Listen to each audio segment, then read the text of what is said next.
Quando os portugueses, liderados por Vasco da Gama, contornaram o Cabo da Boa Esperança, eles entraram num mundo completamente novo. Apesar dos seus esforços, a carta de Pero da Covilhã, que continha informação sobre o mundo oriental, não chegou a Lisboa. Apesar da falta desta informação preciosa, o facto da carta que Gama recebera de Dom Manuel I e que era endereçada, de forma vaga, ao rei cristão de Calcute, estar escrita em árabe, revela-nos que os portugueses estavam cientes de uma significativa presença muçulmana no Oceano Índico. Além disto, o conhecimento dos portugueses era limitado, o que fez com que os erros e os equívocos fossem imensos e que tivessem consequências a longo prazo. O Oceano Índico, que era 20 vezes maior do que o Mar Mediterrâneo, era limitado a oeste, pela costa Swahili da África Oriental e pelas costas áridas da Península Arábica, e a este, pelas ilhas de Java e Sumatra e pela costa ocidental da Austrália. A navegação e rotas comerciais eram ditadas pelas condições meteorológicas, em especial pelos ventos das monções.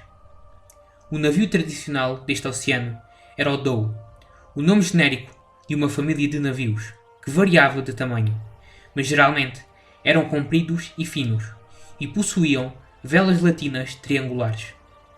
Ao contrário de Cristóvão Colombo, os portugueses não entraram num mar silencioso. O Índico foi durante milhares de anos a encruzilhada do comércio mundial, permitindo o transporte de bens num espaço vasto, através de sistemas comerciais, estilos marítimos, culturas e religiões interligadas, e de uma série de centros de comércio. Estes centros eram lugares como Malaca, na Península Malaia, que servia como centro de produtos vindos da China e das ilhas das especiarias. Calcute, na costa ocidental da Índia, que servia como um centro para a pimenta. Hormuz, na Pérsia, que servia como a porta do Golfo Pérsico e de Bagdade. E Adém, no sudoeste da Península Arábica, na entrada para o Mar Vermelho e das rotas para o Cairo, o ponto nevrálgico do mundo islâmico. Os produtos comerciais vinham de todos os cantos do mundo, e devido à extensão e complexidade da região e ao facto dos grandes poderes continentais asiáticos terem entregue o mar aos comerciantes, ninguém possuía o monopólio nesta região. Os principais grupos de comerciantes eram maioritariamente muçulmanos, e o Islão foi espalhado não pela força da espada, mas por missionários e comerciantes que viajavam pelo oceano. O mundo do Índico era etnicamente diverso, e o comércio que ocorria nele dependia de interações socioculturais, movimentos migratórios de longo alcance e do equilíbrio entre o Islão, o hinduísmo, o budismo, o cristianismo e o judaísmo. Os portugueses pensavam que tinham o direito monopolista de comerciar, desenvolvido na costa ocidental da África, e possuíam uma personalidade agressiva, desenvolvida pela Guerra Santa em Marrocos.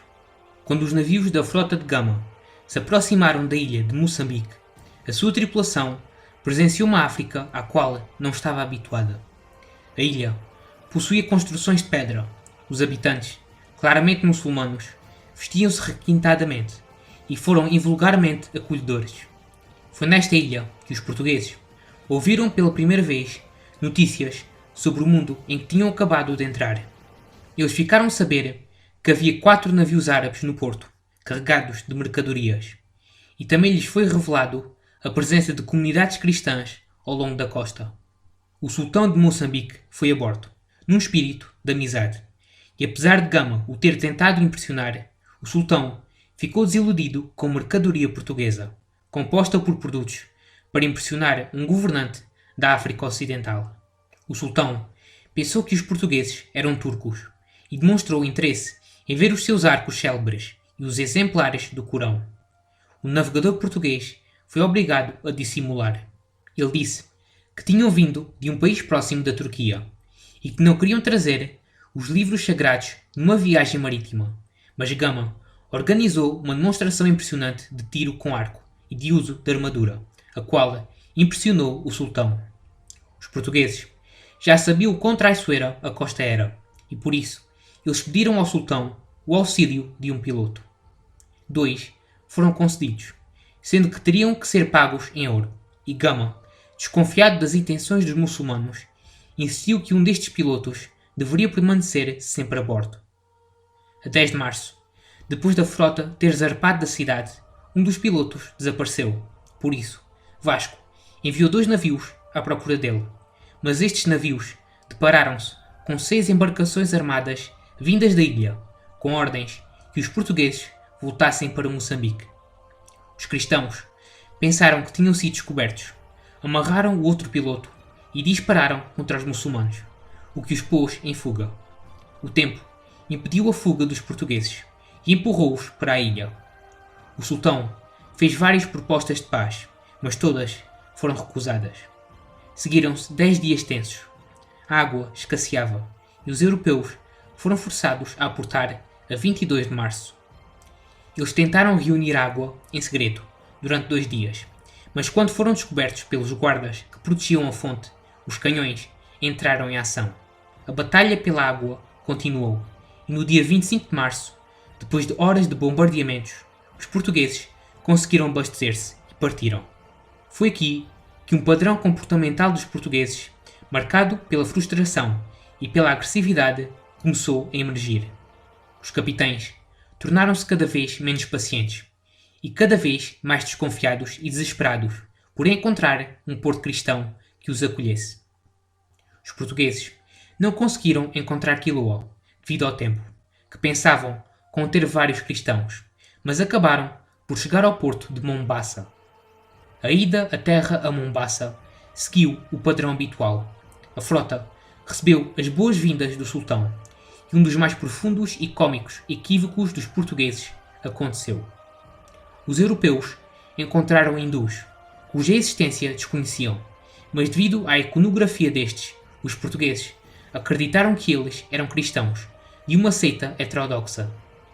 A reputação dos portugueses precedeu a sua chegada e eles foram enganados pelas boas-vindas do sultão.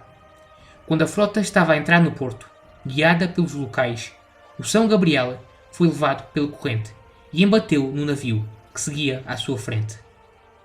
O pânico instalou-se.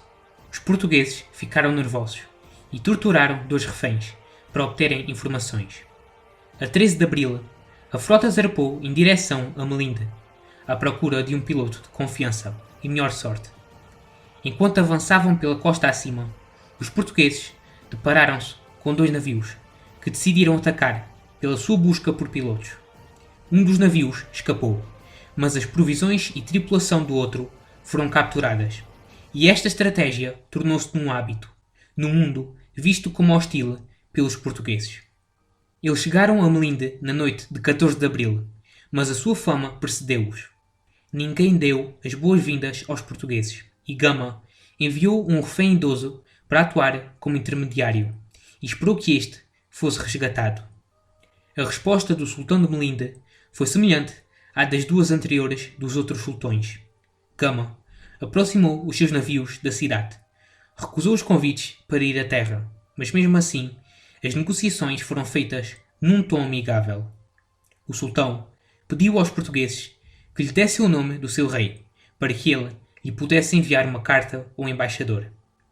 Vasco da Gama cedeu um pouco e libertou os reféns, como um gesto de boa fé. O líder de Melinde procurava aliados contra os seus rivais, outros muçulmanos comerciantes estabelecidos pela costa. Os portugueses recém-chegados acabaram por perceber como usar estas alianças para ultrapassar as barreiras da religião e fragmentar os seus adversários. Os 2 povos realizaram cerimónias cortesas e honoríficas, mas o explorador português continuou a recusar os pedidos para que fosse a terra. Os europeus encorajaram-se a ouvir que tinham chegado recentemente 4 navios dos supostos cristãos indianos, que na realidade eram hindus, a Melinde. Os indianos avisaram o navegador português que não deveria ir à terra, nem confiar nos muçulmanos. Depois de terem sido recebidos na cidade, Gama obteve aquilo que pretendia. O sultão concedeu-lhe um piloto, e este revelou aos portugueses os segredos de navegação dos mares orientais. A 24 de abril, com os ventos de monção a seu favor, os portugueses zarparam em direção a Calcute. Com o conhecimento dos ventos, a navegação foi facilitada e a 18 de maio os portugueses avistaram montanhas. No dia seguinte, a tripulação enfrentou uma tempestade, o que não só sinalizou o início da monção, como, por consequência, que tinham chegado fora da época. Vasco da Gama enviou um degredado à terra, que foi recebido por 2 comerciantes tunisinos. Estes 2 levaram-no para a sua casa, e o diálogo entre os 3 homens foi amigável, tendo estes falado sobre a riqueza da Índia ao português. Um dos comerciantes, chamado Monsaíde, devido às saudades que sentia dos portugueses que comerciavam nas costas da África do Norte, ajudou-os a decifrar este novo mundo e deu-lhes conselhos para que pudessem interpretar as tradições e costumes de Calcute. Apesar de Calcute não ter um bom porto comercial, a cidade estabeleceu-se como o principal centro mercantil para o comércio de especiarias na costa do Malabar, devido à reputação de os seus líderes serem bons governantes e tratarem os comerciantes de forma justa. Este centro de comércio tinha uma comunidade mercantil muçulmana considerável e profundamente enraizada. Os seus membros, que eram conhecidos como mapilas, viviam em harmonia com os seus suzeranos hindus, e o comércio beneficiava ambos os grupos religiosos. O líder de Calcute, que tinha o título de Samuri Rajá, vivia com outros hindus de castas altas, num palácio fora da cidade, mas também possuía uma residência nela, onde podia ver o porto, e recebia comerciantes e embaixadores estrangeiros. Como o Samuri não se encontrava na cidade, Vasco da Gama enviou 2 emissários com Monsaíde para se apresentar. A resposta do Samuri foi rápida e acolhedora. Enviou presentes, mostrou-se disposto a receber os recém-chegados e dirigiu-se para Calcute. O líder indiano também enviou um piloto que levaria os navios para um sítio mais seguro, a alguma distância da cidade, num lugar chamado Pandaran. Gama aceitou deslocar os seus navios, mas devido à experiência que teve na costa africana, ele fê-lo cautelosamente. A bordo dos navios, houve um debate entre os capitães sobre o que fazer a seguir. Eles presumiram o pior dos mapilas e decidiram que era demasiado perigoso para Gama desembarcar. Mesmo assim, ele vinha como embaixador de Dom Manuel I e, apesar de correr risco de vida, ele decidiu que tinha de negociar pessoalmente. Foi decidido que ele seria acompanhado por alguns tripulantes e ficaria por pouco tempo, enquanto o resto da tripulação ficaria ancorada sob o comando de Paulo. Também foi decidido que um barco armado deveria ser enviado à costa todos os dias para manter a comunicação, e se algo acontecesse a Vasco, os restantes deveriam partir. Na manhã de 28 de maio, uma semana depois da sua chegada, Gama foi à terra com 12 homens. Eles foram recebidos pelo Bala do Samorim, o seu governador, e por uma comitiva composta pelos Nair, os membros da casta guerreira hindu. Mesmo assim, como os portugueses pensavam que eram cristãos, o encontro foi amigável. Gama foi transportado num palanquim até uma casa, onde comida foi oferecida aos portugueses, mas o seu líder, vigiante e impaciente, recusou-a. De seguida, os portugueses desceram o rio, e quando se começaram a aproximar-se da cidade, a multidão adensou-se. Quando entraram nela, eles avistaram um templo hindu e pensaram que, graças à sua crença que os nativos eram cristãos, era uma igreja. Os portugueses entraram no templo e o próprio Gama ajoelhou-se e rezou. Quando saíram, o ambiente de claustrofobia e desorientação, graças à multidão, aumentou e caminho teve que ser aberto. Quando os portugueses chegaram ao palácio, o dia estava a acabar, e quando entraram na sala de audiências, eles ficaram diante de um homem que pensavam ser o rei cristão, que tinham viajado 12.000 milhas para encontrar. Muito obrigado por terem assistido ao vídeo. Para apoiarem o canal, inscrevam-se, deixem o vosso gosto e comentário, ativem as notificações e sigam-me nas minhas redes sociais que estão na descrição.